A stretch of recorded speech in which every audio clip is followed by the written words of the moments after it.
Small talk may seem meaningless to many introverts. It's true. Discussing the weather, the latest movie, or someone's dog doesn't seem important. But in reality, small talk is a social lubricant, a way to establish contact and warm up a conversation before diving into deeper topics. Many successful people, including introverts, have learned to use it to their advantage. In this article, I'll show you how you can master this skill as well. Why is small talk important? People who can easily maintain light conversation more often make useful connections, perform better in interviews, and negotiate more successfully. Small talk isn't just about chatting over trivialities.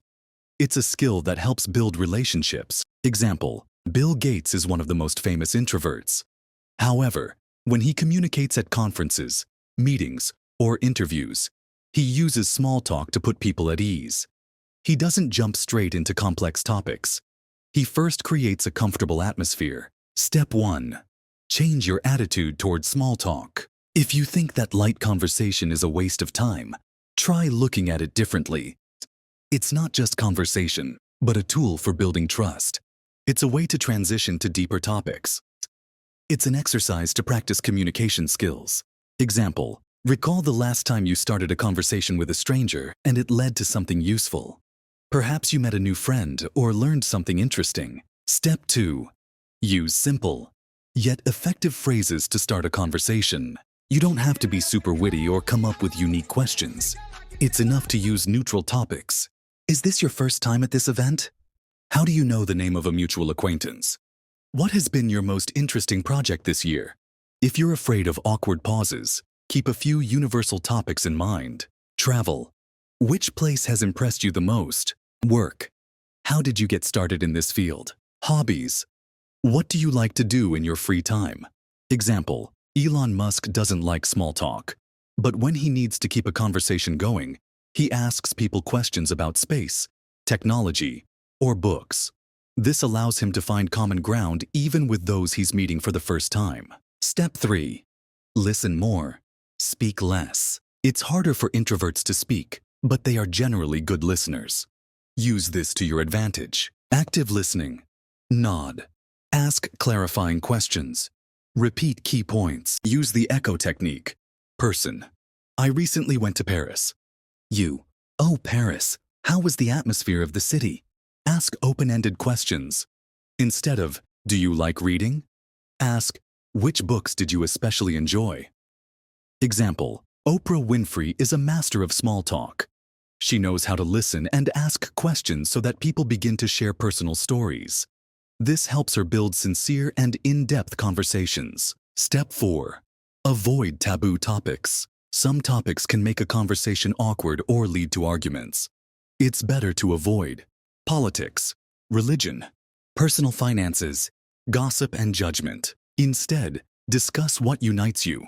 For example, if the conversation turns to work, ask, which part of your job brings you the most enjoyment? Step 5. How to keep the conversation going. Sometimes a conversation can stall. What should you do? Use the yes and method. Person. I love traveling. You.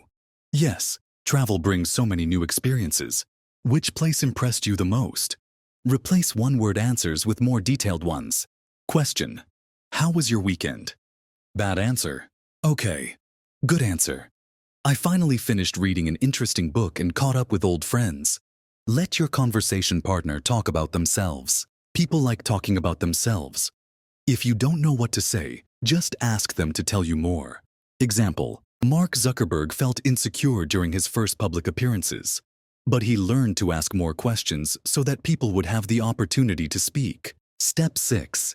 End the conversation properly. You don't have to talk for hours. If you want to end the conversation, use one of these methods. 1. With gratitude. It was nice chatting with you. Thanks for the interesting conversation. 2. With a hint at the future. I'd love to continue this conversation next time. 3. With a natural pretext. I'm going to grab another coffee, but it was great talking to you. Step 7.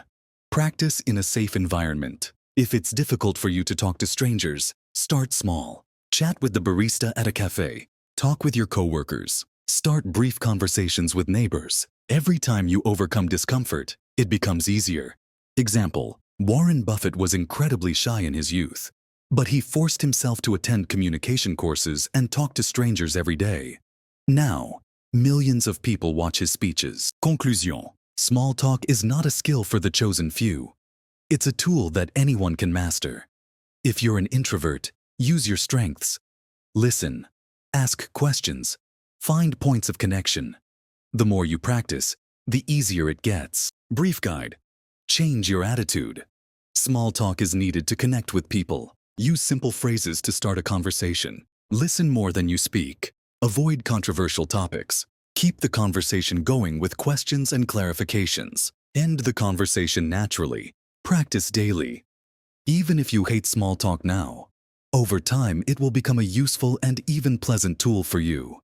And if the conversation suddenly shifts to deeper topics, congratulations! You've successfully moved from light conversation to genuine communication.